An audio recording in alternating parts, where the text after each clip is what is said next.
Meditations for Every Day in the Year by Bishop Richard Challoner. March 2nd. On Ash Wednesday.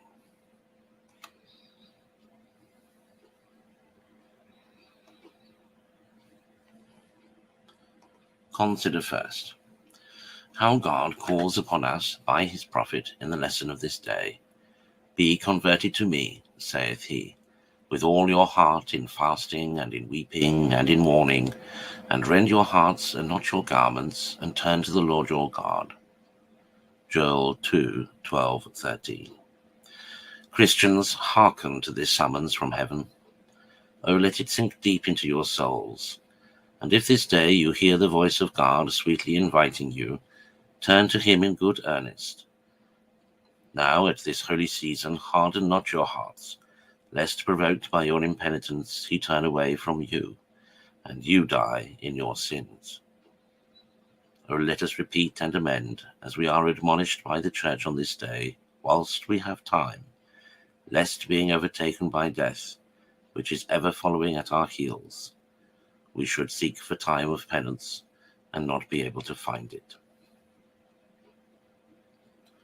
Consider, secondly, the meaning of the ashes which are put on our heads this day with these words: Remember that thou art dust, and into the dust thou shalt return. Sackcloth and ashes were the ancient habit of penitence. The Ninevites, by fasting in sackcloth and ashes, found mercy. Let these ashes, then, which we receive on our heads at the beginning of this penitential fast, be a lesson to us to enter upon it with a like penitential spirit. They are an emblem of contrition and humility. Let us receive them with a contrite and humble heart. They are also a remembrance of our mortality, of our frail composition, and of our hasty return to our Mother Earth. Oh, let us think well on this, and renounce henceforward our unhappy pride and presumption. Oh, let us make good use of this our time, and prepare for that moment which shall ere long send away our souls into another region, and turn our bodies into dirt and dust. Consider thirdly, Christian soul, those words as if they were addressed to thee. Yet 40 days, and Nineveh shall be destroyed.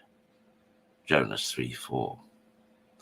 Alas, have not thy sins, like those of Nineveh, called to heaven this long time for vengeance? And hast thou not too much reason to fear, lest the mercy which thou hast so long abused should now quickly give place to justice, and should suffer thee to die in thy sins? Perhaps this is the last reprieve that God will grant thee.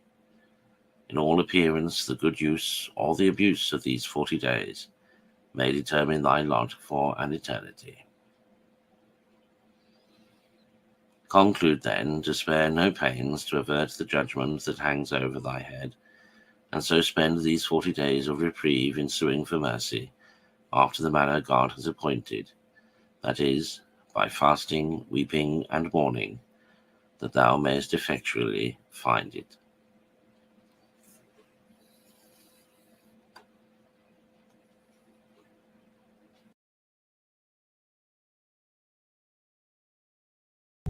You